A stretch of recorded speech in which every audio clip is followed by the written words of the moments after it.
हिंदुस्तान के उत्तर प्रदेश का काशी नगर, जिसे आज वाराणसी के नाम से जाना जाता है। इस शहर में विक्रमी संवत 1455 ज्येष्ठ मास की पूर्णिमा को ब्रह्म मुहूर्त में एक अलौकिक शक्ति लहरतारा नामक एक तालाब पर प्रकट होती है।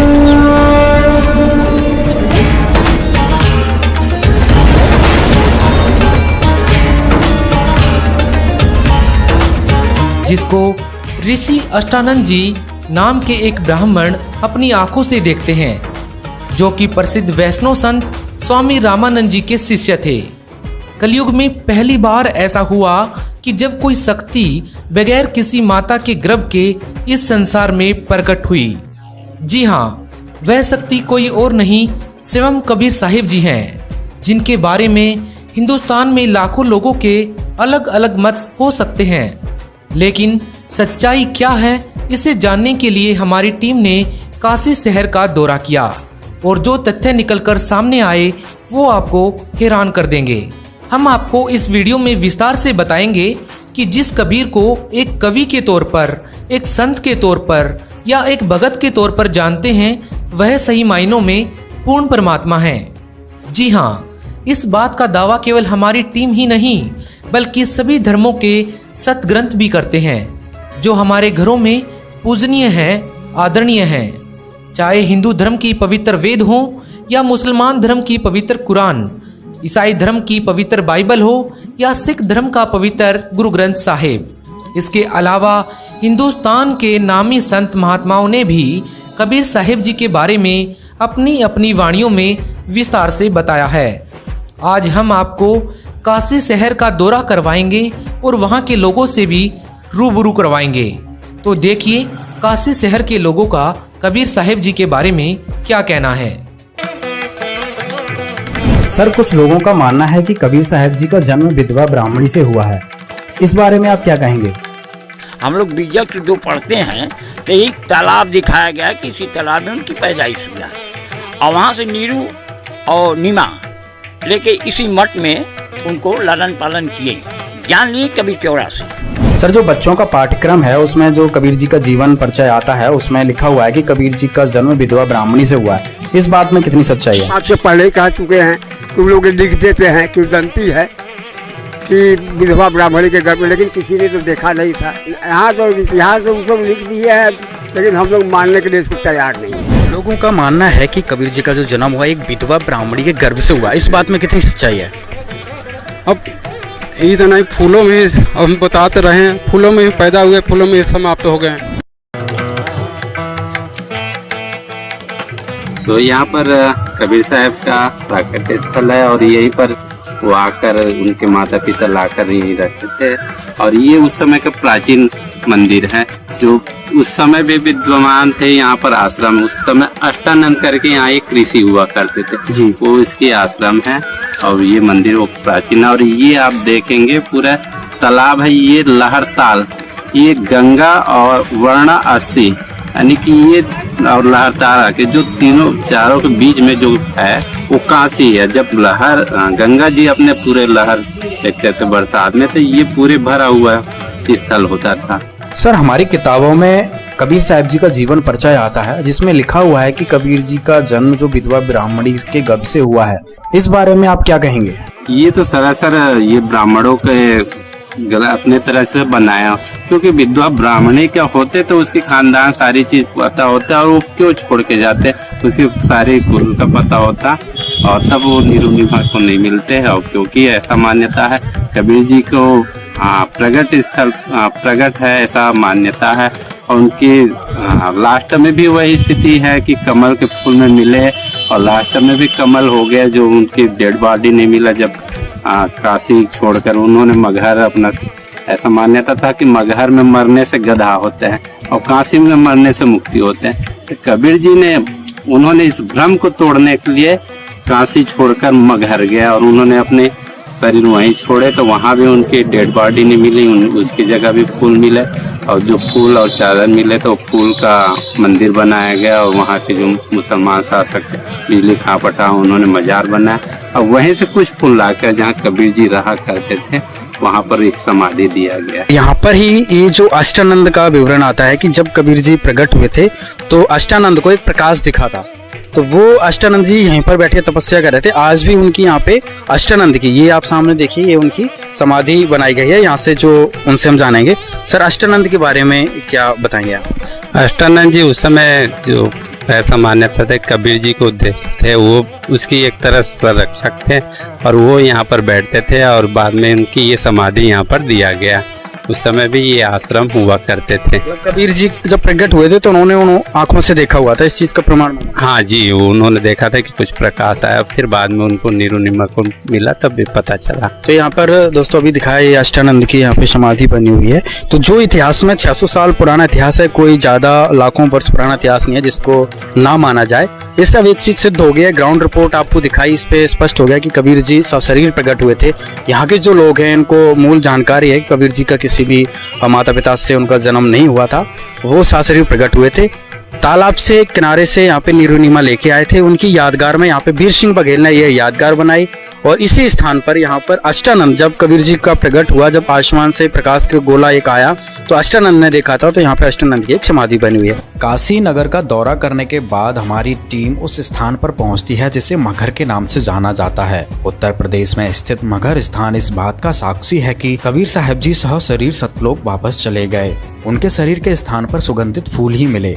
यह अपने आप में सबसे महत्वपूर्ण बात है कि कबीर साहब जी सह शरीर सतलोक गए। यह केवल पूर्ण परमात्मा की लीलाओं में शामिल है। जी हाँ, केवल पूर्ण परमात्मा ही सह शरीर पृथ्वी पर आते हैं और सह शरीर अपने निज लोक सतलोक वापस चले जाते हैं। जो आप देख रहे हैं यह वह यादगार है जो उस समय के तत्कालीन राजा वीर सिंह बघेल और बिजली खान पठान, इन दोनों राजाओं ने कबीर साहब जी के शरीर के स्थान पर जो सुगंधित फूल मिले उनको आधा आधा बांटकर यहाँ पर यादगार के तौर पर यह 2 इमारतें बनवाई जिन्हें आप देख रहे हैं। ये वो जगह है जहां से कबीर साहिब जी सशरीर सतलोक चले गए थे और उनके शरीर के स्थान पर फूल मिले थे।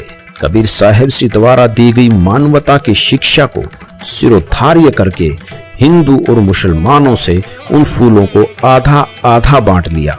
यहाँ हिंदुओं ने यादगार के रूप में मंदिर बनवा दिया और मुसलमानों ने ये मस्जिद।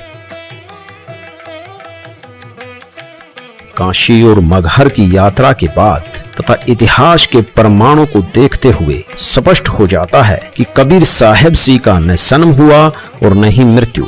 सशरीर सतलोक से आए थे और सशरीर सतलोक चले गए। यह सब देखने के बाद हम और हमारी टीम ने एक ऐसे शहर का दौरा किया जिसको भरूच के नाम से जाना जाता है। यह भरूच गुजरात के एक शहर में स्थित है। नमस्कार दोस्तों, अभी हम खड़े हैं नर्मदा तट पे जो कि भरूच डिस्ट्रिक्ट में है। जैसा कि हम आपको बताएंगे अभी कि हम जो जीव दत्ता एक भक्त हुए हैं, उन्होंने कबीर साहब की जब परीक्षा ली थी तो यहाँ पर एक वट वृक्ष विशाल बन गया था। तो यहाँ पे कुछ लोकल लोग भी आए हैं, उनसे भी पूरी जानकारी लेंगे। अभी आप ये देख रहे हैं, ये बड़ी हुई विशाल नर्मदा नदी है। नर्मदा नदी के पार करते हुए जो कबीर वट वृक्ष है वो हम आपको दिखाएंगे। सर, क्या नाम है आपका? पंकज दास। सर, कहाँ रहते हैं आप? भरूच में। सर, जो कहते हैं कि कबीर साहब का यहाँ पे एक वट वृक्ष है, तो इसकी क्या पूरी डिटेल है, बताएं। यहाँ कबीर साहब जीवा और दत्ता 2 ब्राह्मण थे। कबीर साहब की परीक्षा ली थी कि अच्छा गुरु कौन है, बढ़िया गुरु कौन है कि जो हमारा जीवन हम उद्धार हो जावे। इसलिए परीक्षा में कबीर साहब को सब गुरुओं की सेवा की, फिर भी नहीं मिला और निहत्था हो गए कि इस जीवन का क्या मतलब है। और बाद में परमात्मा को पता चला कि जीवा और दत्ता को नाम के कोई 2 शिष्य है, उसको गुरु की आवश्यकता है। इसलिए कबीर साहब खुद आए और गुरु और जीवा और दत्ता दोनों ने कबीर साहब को सेवा की। और बाद में जो वट सूखी डाली थी उसके चरण रत धोने से हरी हो गई।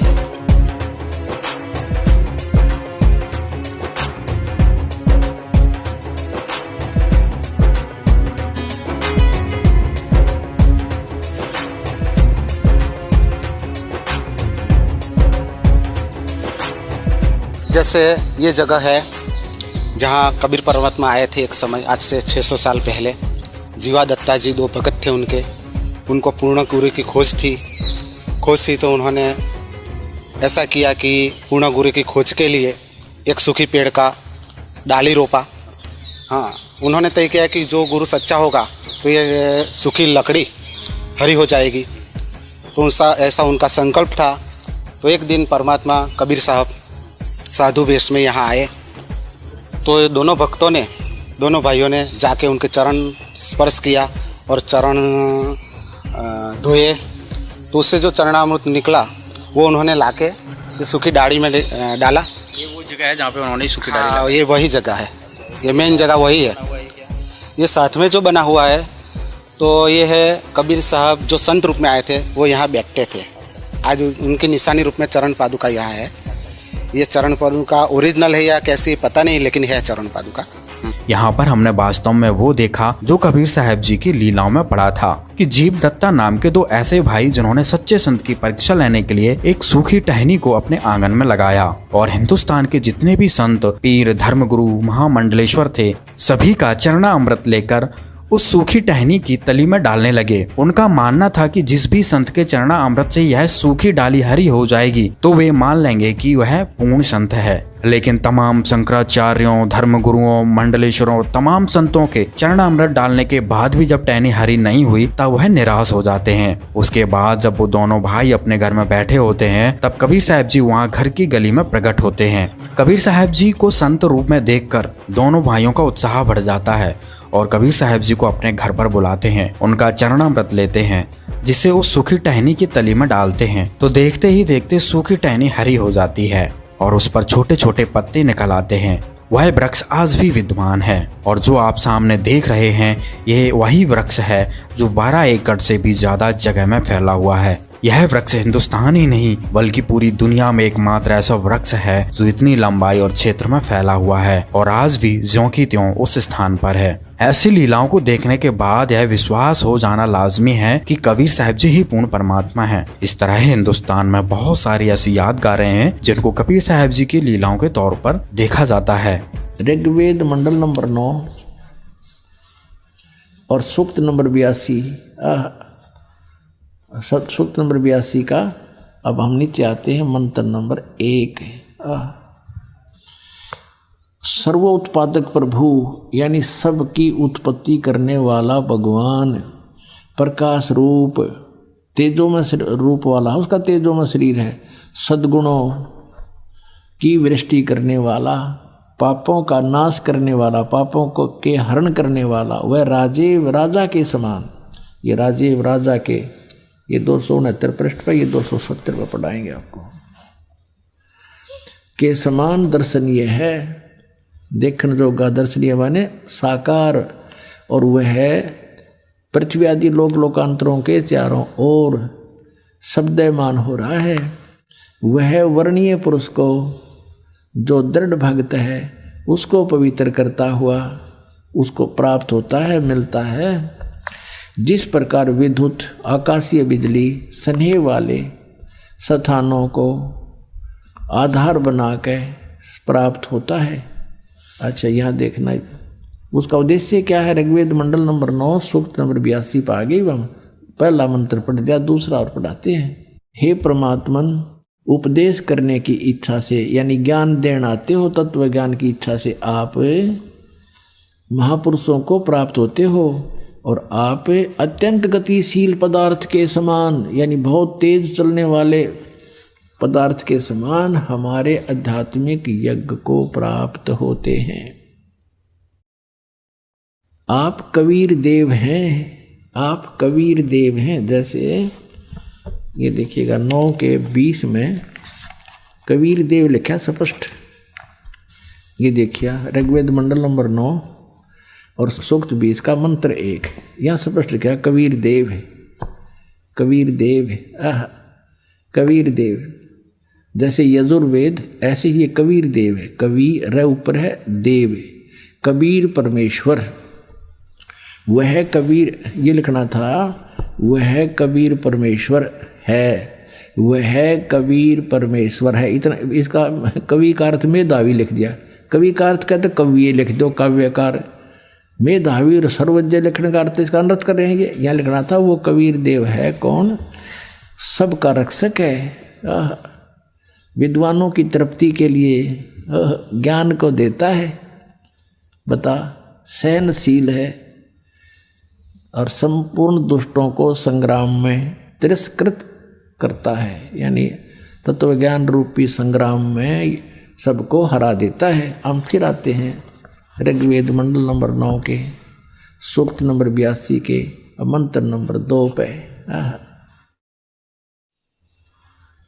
हे परमात्मन, उपदेश करने की इच्छा से आप महापुरुषों को प्राप्त होते हो और आप अत्यंत गतिशील पदार्थ के समान हमारे आध्यात्मिक यज्ञ को प्राप्त होते हैं।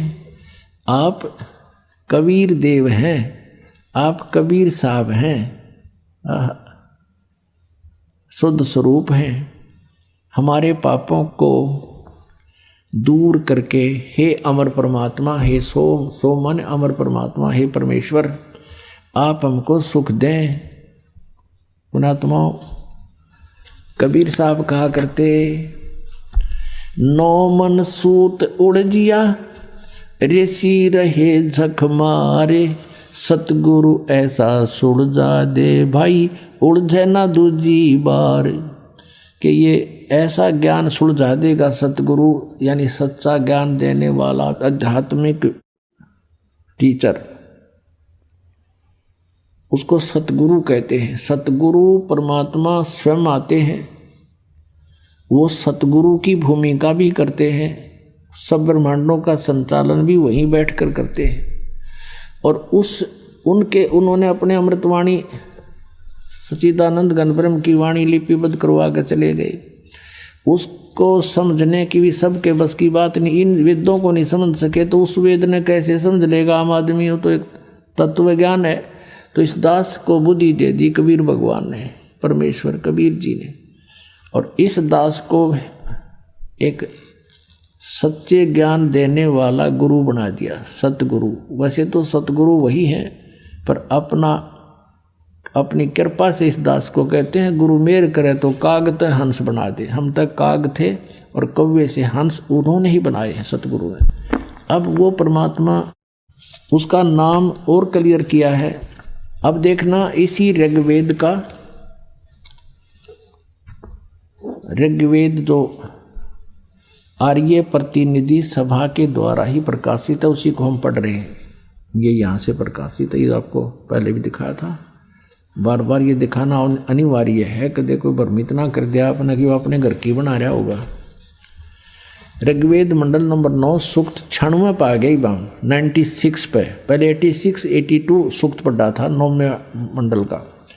अभी 16वें श्लोक में कहा है 96 ऋग्वेद मंडल नंबर 9 सूक्त 96 मंत्र 16 में, गुहम माने गुप्त, रहस्य में, चारू माने श्रेष्ठ, नाम माने नाम। ये तो हम पढ़ सका आराम था।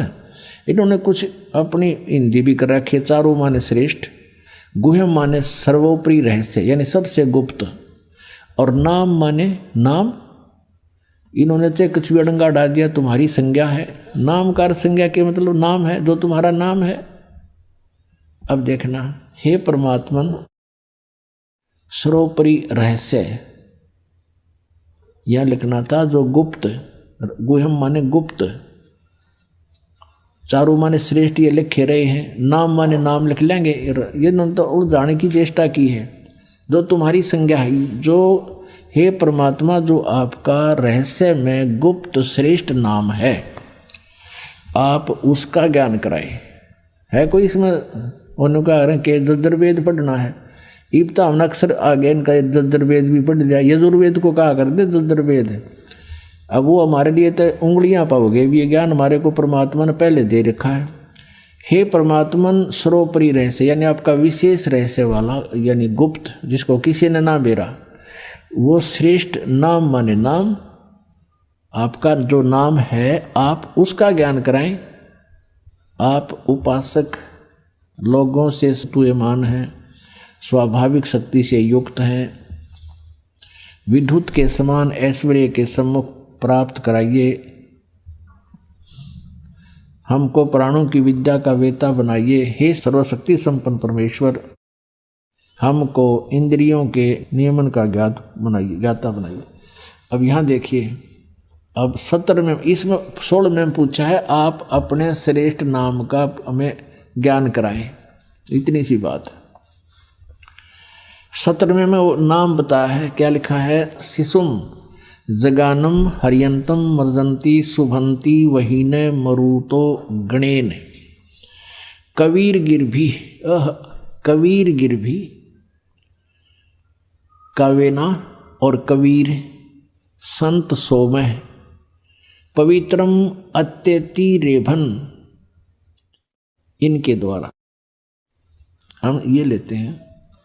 इन्होंने क्या किया है, इस कबीर का अर्थ ऊपर लगा हुआ है, यूँ यहाँ लगेगा, पढ़ेंगे अलग करेंगे संधि छेद में, तो इन्होंने कर दिया इसका तो कवि कर दिया, गिर भी माने वाणी द्वारा, हम इसको न्योका न्यो लिख दें, वो कबीर वाणी द्वारा, गिर भी माने वाणी द्वारा और कबीर माने कबीर, कबीर वाणी द्वारा। अच्छा, रेभन माने ये देखिए, रेभन सन गर्दता हुआ, और काव्यन कविताओं से, कविताओं माने जैसे लोकोक्तियों के माध्यम से, शब्दों के माध्यम से, दोहों के माध्यम से, चौपाइयों के माध्यम से वो परमात्मा अपना ज्ञान सुनाता है। इन्होंने एक और चतुरता कर दी है, यूँ तो कबीर गिर विकारत ये कर दिया कवि लोग वाणी द्वारा, यह लिखना था कबीर वाणी द्वारा, और इस कबीर का अर्थ नहीं करा, इस कबीर का लिखना था वो कबीर देव है, उसका नाम कबीर देव है। ये देखिएगा, आप पूरा देख सकते हैं, पीछे देखना और पीछे देखो अच्छी तरह। अब इसमें आप संस्कृत देख सकते हैं, ये एक कबीरता इन्होंने लिख दिया यहाँ पर, और इस कबीर का कितना अर्थ नहीं कर रखा। ये संस्कृत शिशुम जज्ञानम हरियंत मर्जंती शुभंती मरुत वहीन गणेन कबीर गिरभी, इस कबीर गिरभी वाला कर दिया, कबीर गिरभी। काव्यना, यू काव्यना भी लिख दिया, काव्यना, और सोम भी लिख दिया, और यू संत भी लिख दिया, सोम, पवित्रम भी लिख दिया, अतेति भी लिख दिया, रेभन भी लिख दिया। यू कवि छोड़ गए कबीर, क्योंकि ये दोबारा लिखते ही क्लियर हो जाता है। यहाँ पर इन्होंने चोर चुराई तोमड़ी गाड्डे पानी में, वह गाड्डे वह ऊपर आवा सच्चाई छानी ना। हिंदुस्तान के लोगों ने कबीर साहब जी के बारे में केवल पाठ्य पुस्तकों में ही पढ़ा है, लेकिन उनके बारे में यदि आपको सही जानना है तो संत रामपाल जी महाराज जी के मंगल प्रवचन सुनना अनिवार्य है, क्योंकि हिंदुस्तान में सबसे बड़ा यदि वर्ग है तो वह कबीर पंथियों का है। लेकिन हैरान करने वाली बात यह है कि कबीर पंथी भी कबीर साहब जी को सही से नहीं जान सके। कबीर साहब जी को जानने के लिए कबीर सागर का पूरा ज्ञान होना अति आवश्यक है। कबीर सागर के कुछ अध्यायों का अध्ययन करने के बाद कबीर साहब जी के बारे में सब कुछ बता देना संभव नहीं है। संत रामपाल जी महाराज जी ने कबीर सागर के साथ साथ सभी संतों महंतों के ग्रंथों का खूब अध्ययन किया, जिसके बाद यह निष्कर्ष निकाला कि कबीर साहब जी ही वास्तव में पूर्ण परमात्मा है।